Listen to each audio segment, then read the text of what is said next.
I think part of this episode is me saying one of the things that we have to keep doing, one of the things that we have to say over and over and over again is that we can't just stand back and say these things are okay. It's okay to make lawyer jokes. It's okay to say these things about us. None of it's okay because it does feed into us. It does force us to think, well, maybe we should downplay what we do. Maybe we shouldn't talk about these things in certain ways. Welcome to Legal Off The Leash, the podcast where we take the legal profession out of the box and into a happier, more fulfilling future. We're your hosts, Elizabeth de Stadler and Scott Simmons. And on today's episode, words matter. What we say about and to ourselves as a profession impacts how we work, how we feel about ourselves and our work, and how clients see us. Now, this has been on our agenda for a while. It's an episode that I feel so strongly about, that it's so important.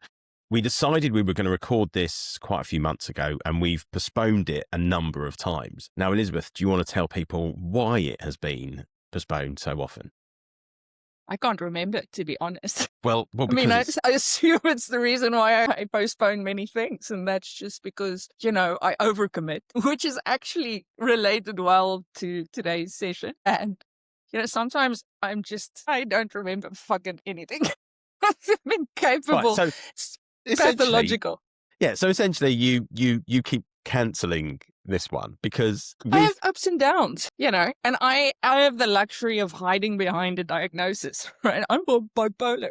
I can't help it. Right. But the good thing is that you've always said when we have guests, you won't cancel it. But when it's just you and me, you're pretty happy to just keep because I'm comfortable with you, right? And that's you what I love. You pretend to judge me, but you actually don't. You're a very supportive guy. Yes, I am really supportive. And the thing is, I know that I know that we're making a light of this, but you and I have committed to sharing our stories, sharing what goes on, and your bipolar, the burnout, my burnout, the struggles that we've both sort of had, what that means, opening up so that other lawyers don't feel as though they have to hide how they're feeling or what they're going through. Yeah. Exactly. And I'm going to drop some science later on during the episode, but what you say to yourself, like self-talk, is almost as impactful as what other people say about you. Right? So people talk a lot about negativity and how what other people say about you impacts you. But it's actually, most of the time, my experience has been that it's what you say to yourself. And I think when it comes to burnout and mental health issues, people are really unforgiving. Lawyers are really unforgiving. They're not kind to themselves because they have this idea of how you're supposed to be. Right. And I think it goes all the way back, doesn't it, to how we talk about ourselves. And I think for me, this is such an important episode because we do downplay what we do and the impact that we have. And that is a problem because if we talk ourselves down, then we can't expect anyone to talk us up. And what that leads to is a number of things that we're going to talk about in this conversation. The first time I spoke about this, quite a few years ago, what I did was a bit of research into lawyer jokes. And I collected about 1,000 of them. And then I created a kind of taxonomy where I divided them into different categories. And some of them were really concerning. So there were a lot of them that had to do with death of lawyers. Right, which comes from Shakespearean times, first kill the lawyers, which is actually incredibly, it's not even pejorative, right? It's just downright mean. And then there were quite a lot of jokes that dealt with how unhappy lawyers are. And the one that illustrates it for me the best is, I don't know how many of our listeners have watched The Joker, the more recent Joaquin Phoenix rendition. And it's a very dark movie. And so the joke goes, how did Joaquin Phoenix prepare for his role in The Joker? He practiced as a lawyer for 5 days. That is the worst one for me, or the one that illustrates what we're talking about the best. Yeah. Right? The fact that there is lawyer jokes is already... can you name me one profession where there are so many jokes about the profession? Yeah. None to the extent that we see. Yeah.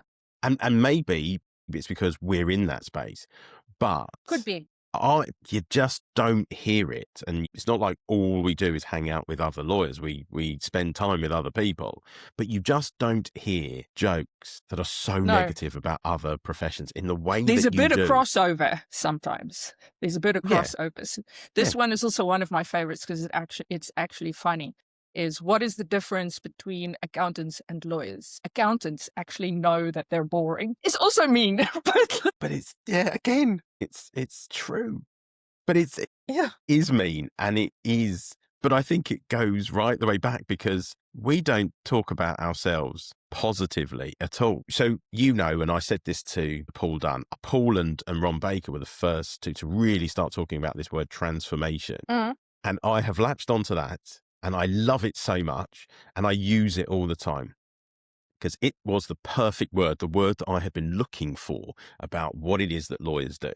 And now I use that word and variations of it all the time because I think it reflects just what lawyers actually do. But when I use it, and I was just using it with a client just the other day, I've gone, remember what you do transforms people's lives. You get the law wrong, you're screwed. But if you get the law right, you take a person from there to there, or a business from there to much greater, much bigger, much better. And the response was, wow, I've never, ever thought about it that way. Yeah. And in fact, in the build up to me saying that, there had been a lot of clients don't value this type of thing very much. And I then stopped the conversation. I said, well, why not? Because actually, when you think about the impact of that, it is big because it will impact your clients. So why is it you think they don't value it? And when we had the conversation, it was because, again, we as lawyers play it down because we don't articulate why it is so important. When you just started with transformation, actually, I thought about something else, right? So for me, but maybe it is because I'm also a plain language practitioner. Right. For me, what lawyers do is they also translate the law. So my favorite phrase in the English language is, this means that. And the bit that comes after this means that is what a lawyer does. So no amount of AI or no amount of your clients looking up the law themselves will get them to a point where they can answer this means that. Yes. So that's why I don't think we're going to be replaced anytime soon, because there is a certain sort of authenticity and humanity that AI can just fake. And that's why, when they write, it comes out so sort of emotionless. It's because they're faking it. It's a bit like a psychopath faking emotion. Yes. Yeah. But I think you're absolutely right. I think those who really worry about it so much are those who not doing this means that. Well, right. And they can't articulate what their value is. So all they see themselves as is document drafters and researchers, and AI's coming along. If you're a knowledge worker, you're fucked. Right. If you're just transferring knowledge from a case into an opinion that you're just saying just like that to your client. And I mean, I see a lot of that. Like I see massive amounts of opinions that still contain reams and reams of citations and reams of quotes from cases. And you're not doing your job. No. Since when does a client need to know what the case is? The name of the case? Why does the client care about that? And it's so complicated. And we still spend so much time overcomplicating. And I think it's because we think in order to show our value, we have to make it seem much more complicated than it is. When in fact, people come to lawyers because they know they don't know the law, and they know that their lawyer knows the law, and what they need to do is to be able to understand how the law impacts them. And that's the bit that's missing. If you go back to kind of the words matter bit, like this, a lot of the jokes that I analyzed were about lawyers are boring, lawyers are verbose, lawyers are argumentative, and lawyers are charge us too much, right? And all of those perceptions come from the opinion that still quotes from the cases, right? Because we're verbose, it's impenetrable to clients. They think we're charging them too much because we're not going that extra step to actually give advice. It's boring as fuck, right? Except for me, I'm a big law nerd, so I love reading case law. And I can't remember the other thing. But like, it's interesting to me how you can take those jokes and you can isolate, because remember, these jokes are what other people think of us, but I think a fair amount of those jokes are thought out by lawyers as well. you can take all of it back to like how we practice law and how we think Okay. about value and how we argumentative. There we go. That was that.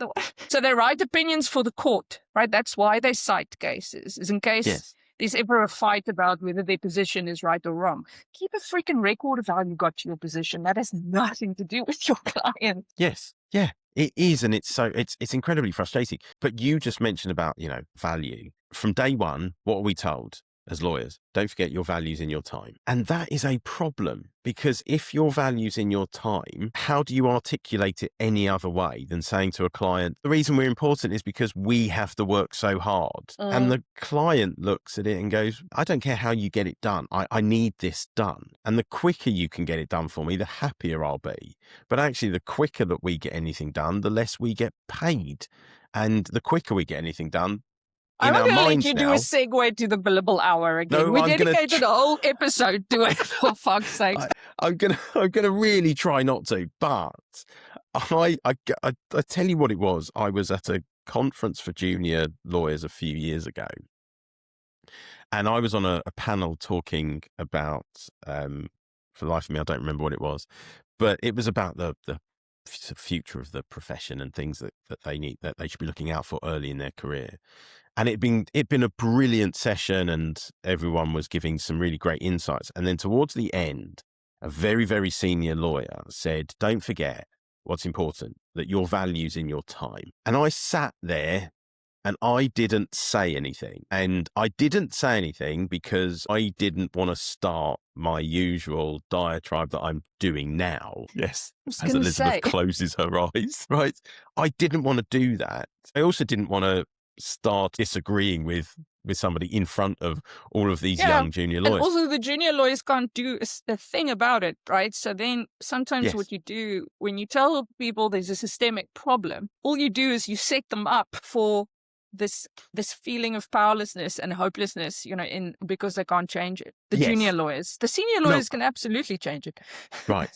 But this is it, isn't it? So you start your career being told, don't forget your values in your time. And then what continues to happen is that you judge yourself solely by that metric, which is, I'd love it if clients loved me. I would, but that's not the metric I'm being judged on. That's not the metric that's going to get me from trainee to junior associate to senior associate director. All right. That's not the metric. As long as I'm hitting my targets, I'll keep going. So I would love it if clients love me. What we don't get is actually when a client comes to us and says, God, it was fantastic that you got this done so quickly. I was speaking to one lawyer who said they had been told by their boss that they were working too fast and it was impacting their billable targets, which was therefore impacting. Sorry, I realize I'm swearing a lot. No, don't worry. We can either keep it in and just tick the box that says not child friendly, or we can cut it either way. We can beep it. There's a million things you can do. Technology is wonderful. But no, you're right. That is the response. Because how is that? What are you saying to a lawyer? What are you saying to a lawyer when you say to them, you working so fast is impacting our bottom line? So I can't remember which episode it was. We've spoken about this before, but there's that fantastic book, 4,000 Weeks by Oliver Berkman. And he writes specifically, he does not isolate any other profession. He talks specifically about corporate lawyers. And he says that if you commoditize your time, in other words, if you say, my value is in my time, right? You're saying that the income in the firm is in my time. You're commoditizing your time. And what happens is that every time you spend time on something that's non-billable, like going to your daughter's recital, although they played violin for a while and I really could have done without those recitals. But if you go to your daughter's recital, you are going to think that this is lesser time. This time does not have value, which is why you see high divorce rates, high rates of burnout. If you think rest is less valuable than work, you're going to burn out. Right. That's just how it happens. Right. But then it goes to so much, doesn't it? Which is, I had a conversation with a lawyer who was going on holiday, and we talked about the fact that they were going to be working while they were on holiday, doing 3 to 5 hours a day while they were on holiday. And I said to them, don't you need or want a break. And we were talking about kids and things. And the lawyer said, I'm doing this for them. I'm doing this for them. Sorry, I And don't mean to laugh at the lawyer because I well, understand. I understand it, but I also understand that no child looks back and says, I'm really grateful that my parents spent all that time working rather than spending it with me. And I know it's so incredibly judgmental and it's so sanctimonious, but no child looks back and goes, I'm really pleased that was how things turned out.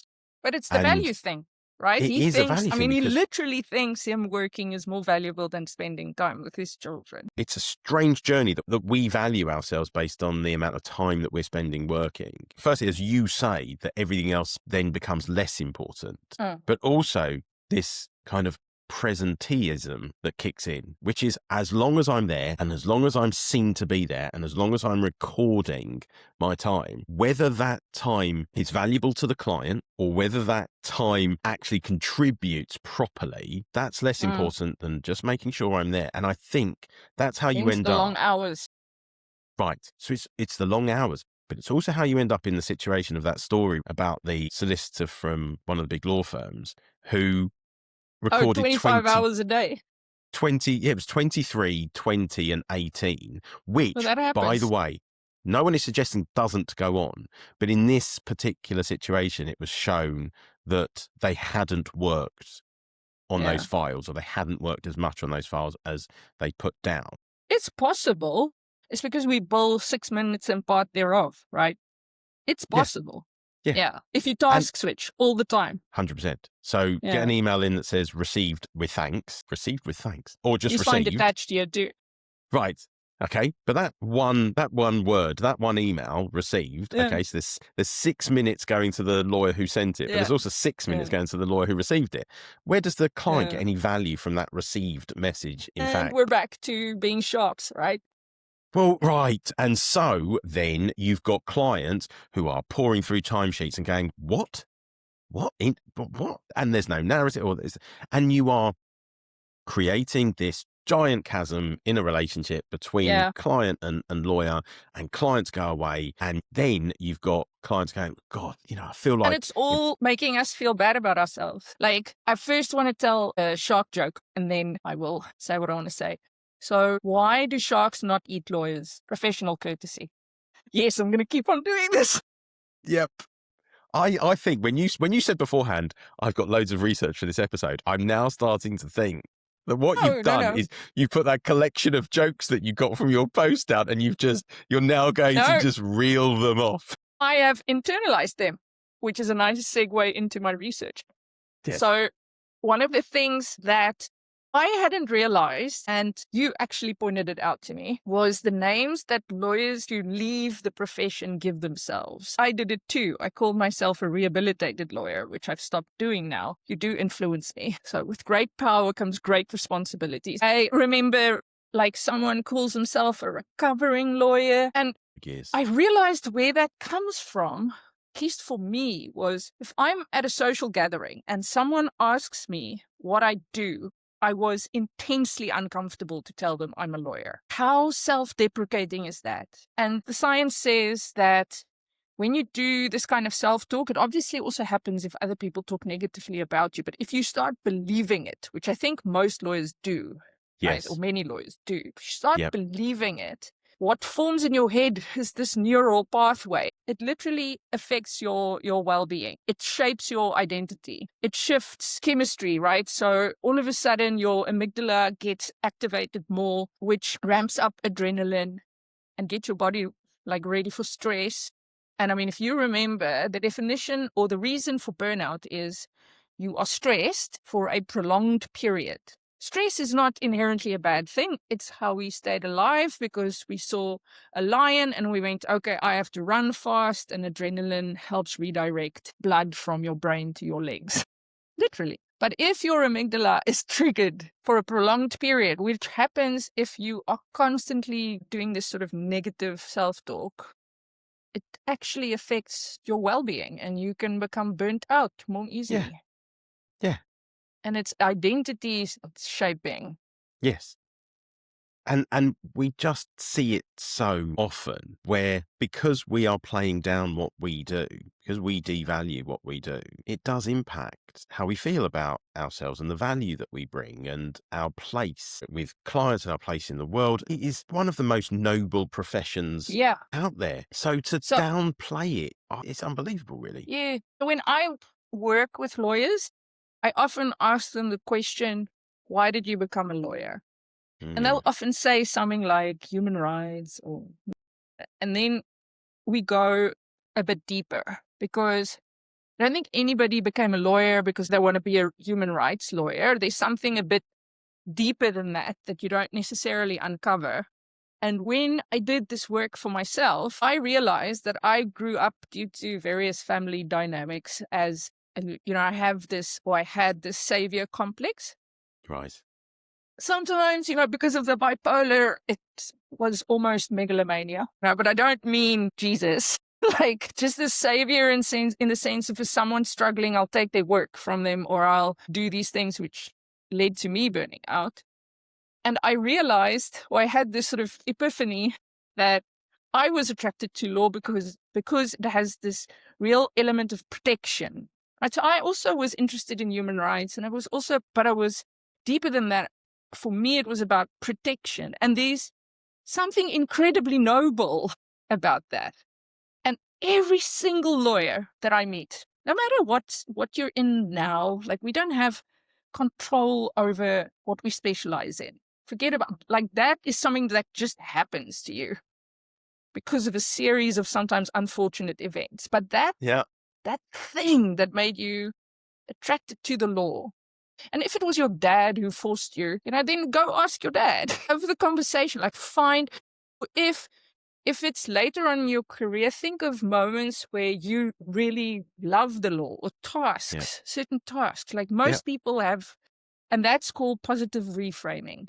And it does exactly the same thing, but in reverse. So if you're constantly doing reframing, when you hear something shit about lawyers and you're going, actually, we're not so shit, this is what we are, then you can reverse those neural pathways. Yeah. And You- you talked about it. You mentioned recovering lawyer. I literally can't stand it. Come out of the profession, that's fine. You left the profession, that's fine. But to call yourself a recovering lawyer, like it's an addiction that you have left behind, You're an illness. an illness that you've left behind, that's a problem, because, again, it's an incredibly noble profession. There are problems in it. There are problems in it, from culture to billing to communication, that the problems go on and on and on. They are solvable problems, Yes. but we don't deal with those problems. And so what we then do is we go away and we go, well, I've gotten out of it. I didn't try to contribute to change. I just got out of it. And now when people ask me and I say I've left the profession, I call myself a recovering lawyer, because somehow that's going to Yeah, I have to break. leave. Well, it's like it's going to break the ice, break the tension about being a lawyer, because apparently everybody hates lawyers. So at least people will like me because I'm no longer a lawyer. And you think, we need to stop being part of that narrative. And Yeah, write social things media, about loving the law, Like, I want to gather those stories, like, because I freaking love the law. right? I don't love all lawyers, Yes, but that would be weird. I mean, I freaking love the law. To this day, I mean, I don't practice sort of actively anymore, but what I found is, because, like, doing the talks and the workshops and the coaching, that's my sort of reason for living. But I have to at all times be working on a little side project of a contract or like something like yeah, that. I have to, because I get yeah, unhappy. right. Okay, but that's brilliant, isn't it? Is that you still get that lift from doing it. I I dig look it. back and I think, actually, probably my reason for going into law was my dad. My dad really wanted me to be in one of those professions, and really he knew a lot of lawyers, and 'cause he drove a black cab, and so he would pick a lot of them up. And I grew up, I loved LA law. I got that impression that that's what it was all going to be like, but I don't feel as though it was my passion. I grew to really love it in the early part of my career. And then it just kind of went away. And it's really interesting that you say that that feeling contributes to burnout, because in the end, I was practicing corporate law and I hated it. I Yeah. hated it. And I think part of that was what contributed to Yeah. the burnout. And ultimately, at that point, I knew that this was just no longer what I wanted to be doing. And So, making that decision yeah. probably transformed my life. Yeah, but I want to say some stuff for the people because being able to leave is a privilege, right? I was privileged in the sense that I could leave. Not all people have that privilege. Or it was a privilege that in the end I could practice in an area that I feel passion for. Like, not all people can afford to switch their focus. Yes. And as I said, it's largely for most people, it's an accident where you end up. So what do you do then? So again, it's about reframing. There's this fantastic book called The Fun Habit by an academic called Mike Rucker. I am so jealous of him because imagine you get to study fun. He says, and I'm bending what he says to my will slightly, but he says that in any job, and it's a little bit Mary Poppinsy, but in any job that you have to do, even though it's like rote working, like even though it's admin, you can find joy in, for instance, and lawyers will find this maybe interesting, being better at it. Not compared Yeah. to everybody else, because that's harmful, but to be better at it than you were yesterday. So to focus on self-improvement, right? So I often tell them to focus on their writing. How can you get better at writing information in a way that your clients will appreciate? Because that is also transformative, right? Think about how you can, that sort of lifelong learning, Yes. which the World Economic Forum says is one of the top 10 skills that people will have or must have for the next decade. Like, think about how you can do it better, even if you don't enjoy it. But the other thing is, like, if you really look at what you're doing, there are things that are pointless. But I couldn't find them really in my legal career, things that are utterly pointless. Yeah. So if you start thinking about why it is that I have to draft this discovery notice, why discovery is important. I don't know why I was a litigation attorney, or pagination is maybe, well, I did see how fast I could do it, which led to chaos. But all of that, like, you can either turn into, like, let's see if I can paginate this file faster than the last file, or like finding meaning in what you're doing. Yeah, gamifying these things in different ways. But remember also that law is a lifelong learning journey anyway, because the law's always changing and the procedure behind it is constantly changing. So there is that element to it anyway. So there is that meaning behind it. Just feel as though we take all of that learning that we do, all of these things, whether it is helping somebody buy their dream home, or whether it's making sure that everything that we have created in our lifetime gets left to our family or whoever in the way that we wanted it to, whether it is helping somebody move on to retirement, whatever it is, and the examples go on and on and on, whether it is helping somebody move on from an unhappy marriage, we take people from A to a completely different B that is so different. And yet what we do is we focus on the drafting bit, or we focus on the bit that doesn't Yeah, matter so much to the client. And we don't talk about impact. the transformation part. And I think part of this episode is me saying, one of the things that we have to keep doing, one of the things that we have to say over and over and over again, is that we can't just stand back and say these things are okay. It's okay to make lawyer jokes. It's okay to say these things about us. None of it's okay, because it does feed into us. It does force us to think, well, maybe we should downplay what we do. Maybe we shouldn't talk about these things in certain ways. It doesn't matter who you are. That's the other thing. Like, I hate it when people say I'm thick-skinned. You can say whatever you like. No one's thick-skinned. It gets Yeah. in. It does It get in. always gets in. Yeah. This stuff. The other thing that I absolutely hate is when people say, congratulations on getting your law degree. Now you're never going to use it in practice. That's bullshit. Yeah. Right. So what does university do for you? Sure, you memorized a whole bunch of things maybe that was unnecessary, but like I'm a big law nerd, right? It teaches you these sort of meta things. There's a pattern that you can recognize from university. What I want people to feel is these are not easy degrees to get, right? It's something to be proud of. And when someone says, oh, you're never going to use it again, it depreciates the value. It's horrible. And it's horrible. it goes back to just these few words that are used, because and I've been guilty of it in the past. I remember I've said in the past how I don't remember much about my LPC or PGDL, the No one knows what you're conversion talking about. course, It's and fine. then the legal practice course. I don't remember much about it that I actually used in practice.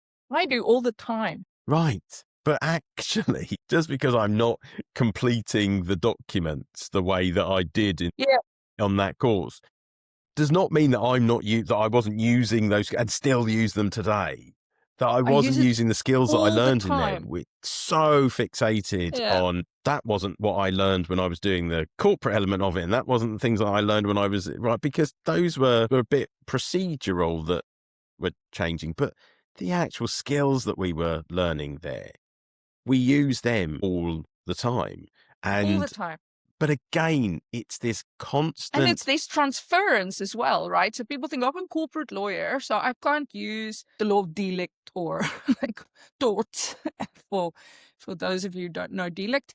I can't use that in corporate law, but that is also bullshit, right? Because again, it's about patterns. So the pattern, that's what's so wonderful about the law, is the way in which you apply the law in practical situations is the same whether you are applying it to delicts or to contracts. Like there's a certain pattern to it. And that is what university helps you recognize. If that is, you had lecturers worth their salt. But you also learn about people. You learn about what people fight about.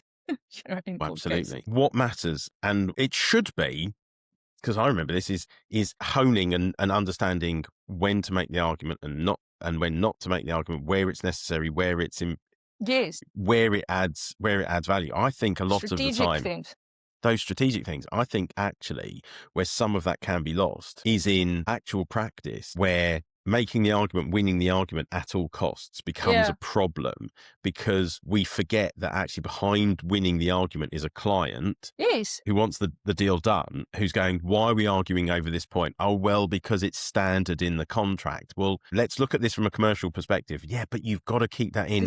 And then the client gets frustrated, and then the client has this experience, and the client goes away going, everything was going fine until the lawyers got involved. And they then held everything up, arguing out. Because I was there. It was pretty much the deal that sent me over the edge, working on a deal where a lawyer got so entrenched by a couple of points that had no commercial value whatsoever that we ended up having to call both clients in to talk it through, with both clients saying to the other lawyer, what are you doing? This isn't relevant. It's not important. And we had been arguing for weeks about it. And I kept going back to my client saying they're arguing over a really insignificant point, but I can't get them to back down on it. And I said, keep it in, don't keep it in. But ultimately, the clients wanted to get involved, because then there was just another point. And then there was another point to argue over, another point to argue. And it had gone so far that the clients came in and said, and it was aimed at the other side's lawyer, this has got to stop.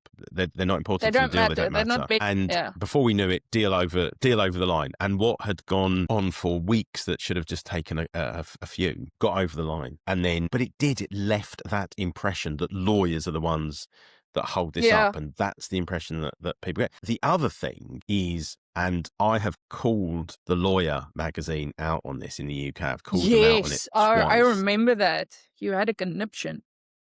I was annoyed by it. I was really annoyed by it. And I think if they do it again, I've yet to name the author of the articles, but I do feel as though if it happens again, I may just have to, well, maybe just DM them. Send them this episode. I might just do that. You really fucking need this. I might do that. There's a headline in the website and in the magazine: lawyers cashing in on deals. Okay. cashing in on, and I was really frustrated by it Yeah, but because it's a horrible phrase. Cashing in on is, it implies dishonesty. to make my point in this LinkedIn post, I went and got definitions from different dictionaries, and the Cambridge Dictionary defines it as to make money from a situation. Fine. But then it carries on, especially in a way that is not fair or honest. So there's that one. Then Collins Dictionary defined it pretty much exactly the same way. And then Merriam-Webster actually gave an example. Of a lawyer. Defined it. Go on, you know what's coming. So the example was, some observers thought the lawyers were cashing in on the tragedy. Could have been any example you wanted, but it was, the lawyers were cashing in on the tragedy. So now what you have is, when you go looking for that definition, you're going to now associate cashing in on with lawyers and tragedy, making money out of tragedy, and making money unfairly and dishonestly out of tragedy. So I wrote this post. I don't ever expect to get a response from the lawyer. And in fact, I don't think they'll have read it. And if they did, although I do know that a couple of people from the Lawyer magazine actually looked at my profile.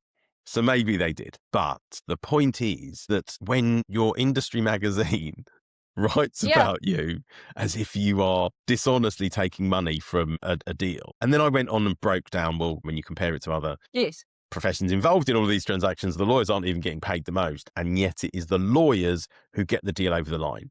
It's only lawyers that actually get the deal over the line. Until the lawyers are involved, that deal is meaningless. It's meaningless until the lawyers get involved. But the fact one of our industry magazines thinks that cashing in on is the way to describe a law firm's involvement speaks volumes, because imagine when a lawyer sees that, how it makes them feel. Yep, even the thick-skinned ones. Especially, yeah. But I want to make a speech. Well, let me just warm up real quick. Go on. Okay. Yep. The arms, the legs. So I think, I'm going to put this really strongly, but I believe this. I think that senior lawyers have a responsibility to the industry to think about how they influence juniors, not just from a competence standpoint. So I know a lot of people who found their sort of trainee days, here in South Africa we call it that are candidate attorney, just horrible, right? And I see no excuse for that. I think that a lot of these sentiments get drilled into us, and so in a way they become hereditary. Like, one of the first things that gets said to a new group of trainees is, well done on your degree, now forget about your degree, which is kind of what my dad said to me after I passed a driving test. But from the very beginning, you get told that you're going to be shit at this. And so we were talking about, this is also a case of where words matter. If you're going to make jokes about how useless your trainees are, they're going to think they're useless. And what the science tells us is they're actually going to kind of become useless. You can predict how you behave through what you think of yourself. So we have to be more positive. It's not just outside people who are mean about lawyers. In fact, most of the time it's the lawyers themselves. I mean, that example that you just gave, like, we're nasty to ourselves. I mean, self-deprecation is a symptom of mental imbalance. It means that you're anticipating that the other person think you're horrible, and so you're just letting them know that you're horrible so they don't say it out loud. That's what you're doing. You're trying to make other people not say out loud that you're horrible by saying it first. I mean, I made that up. I totally don't know if that's the definition. But it seems plausible. So, like, I'm going to write it down. I mean, are we keeping that? You see, Scott, this is why I don't prepare. I do my best work. There, does it stay in? Because you've made it sound like it's research, and then you've just I've just made that. Yes, I do some of my best research on the fly. Yes, I'm gonna go Google it now. Like, hold on. But why? Okay, actually, I'm gonna ask Marvin. Humour risk. Dear Marvin, this is my ChatGPT. Why do people make self-deprecating jokes? Science, please. This is great. This is great listening for a podcast. I know. This is also, like, there's nothing wrong with using Marvin. Why did you call him Marvin? Marvin, the paranoid android from The Hitchhiker's Guide. I knew it was going to be that. Great book. Self-mockery, to appear less intimidating. Here we go. Individuals sometimes use it to preemptively diffuse potential criticism. Yes. Can we hold Marvin up as psychological research, though? Right, okay, fine. So as long as we can do that, I that's told him, fine. if I ever find your references are not consistent with what you're saying, I'll fucking kill you. To which he said, you can hold me to the highest standard. But going from there, we've interviewed Emma Clark about psychological safety, and all of this feeds Yes. into that. We create spaces, we create law firms that do not have psychological safety, and that entire fear within it then leads Yes. us to feel just a little bit crap about ourselves, to devalue ourselves, which then feeds into everything else. Yes. So, can I say, according to Dake and Holtzman, 2013, chronic self-defeating humor correlates with higher depression and lower self-esteem. wow. I'm sorry, Dake and Holtzman, I figured that out on the fly. Yeah, sometimes you wonder about scientific research, don't you? It's like, we knew that already. You don't need to go and do 5 years worth of research to tell us things that a lot of the time we all can just see with our own two eyes. Right. But the point is that, yes, on the one hand, you've got self-deprecation slipping over into mental health, burnout, all these things. But you do also have those places that you just described, where whether you are outwardly saying to juniors you're rubbish, or whether you are creating the atmosphere that makes them feel rubbish, those things go on. And those are the things that we create. Yeah. And it all of this feeds into this idea that words really do matter. Yeah. And they matter throughout everything that we do. We should be playing up our trainees. We should be letting them know that failure isn't final, and that failure is okay, and that it's just part of the journey. And we should be talking about the fact look that after themselves. We've all made mistakes. And you and I have talked about the fact that we want to create a database. We want to encourage people to write in about the mistakes that they've made, and that they can do it anonymously. And maybe we should push that out on LinkedIn to get people to do that. So, because this is important, isn't it? Is that we don't talk about the mistakes that we've made. And when I was practicing, I made some absolute beauties. I mean, I triggered the indemnity insurance. So did I in a pretty significant way. But these are things that we should be talking about, because words matter, and us talking about these subjects, these mistakes that we've made, these feelings that we have, they help. They help the next generation of lawyer. They help the next generation of lawyer who feels psychologically unsafe, who feels as though they don't have anyone to talk to. These things matter. They're really, really important, and they contribute to a lawyer either feeling great about themselves, which then impacts everything else. And by the way, when you feel good and you feel confident, your pricing goes through the roof. And when you feel crap, and when you feel like you don't know whether you're doing a good job and you don't really value yourself, and that feeds into every conversation you have, which then limits the amount of work that you're bringing in, which then impacts your pricing, which then also impacts your mental health, because you are now not focused on doing good work. You're focused on why haven't I got work in? And it just feeds so much. And it all stems, for me, from the way that we talk about ourselves. Yeah. Thanks for coming to Scott's TED Talk. Hey, well, you had one. I should be allowed to have one as well. Although I make sure I've got one every single episode. Yes. I'm like, where is the question? Where is the question? I've listened back to our episodes and I'm like, talk sense. Wow, when's the question coming, Scott? You usually make sense. It's just a bit repetitive sometimes. Yeah. Well, if it's talking about the billable hour, they do say, don't they? Yeah, every episode. Yeah, they do say. I heard this on a political podcast. They said if you want a message to get across, they've found that you have to say it 30 times. Well, that's why I keep talking about mental health. And that's why I keep talking about the billable hour. And those two are connected. Those two are connected. Last thing, I'm going to come full circle. Right. Okay, go on. Right. So I'm also at the moment doing quite a bit of research about what happens in your brain when you laugh. So I just wanted to make sure that everybody knows that I'm not against all jokes. I'm just against lawyer jokes, right? Because other jokes, not taking ourselves quite so seriously, is actually really good for the brain and can undo quite a lot of that negative self-talk. So let's just stop taking ourselves quite so seriously.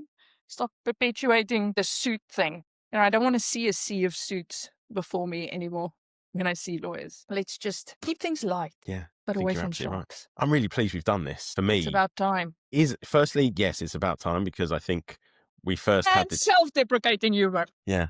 But I'm going to have a look back, because I think it was in the calendar months ago. I think it was before we'd actually released an episode that we were going to be recording this. But I'm glad that we've done this. I want it to be a reminder to lawyers out there listening and watching that what they do is transformative, that what they do is they transform people's lives, and they should be proud enough to talk about it in those terms, because it's going to positively impact everything. And go back to those profound and noble reasons why you studied it. Don't be happy with just saying LA law, although that is a perfectly legitimate. I mean, just the shoulder pads alone were impressive. Yeah, it is my reason. It is my reason. Yeah, do a bit of meditation or introspection and think, what is it really that made you go into the law? And I can guarantee you, it either had to do with being influenced by someone who you loved or who you found inspirational, or it has to do with a drive to protect other people or help other people. And you're still doing that. So fuck the lawyer jokes. With that, thanks for joining this episode, this very important episode. I think it's the one that's most important to me so far. We've been your hosts, Elizabeth de Stadler and Scott Simmons, and this has been Legal Off the Leash. Getting better at that bit.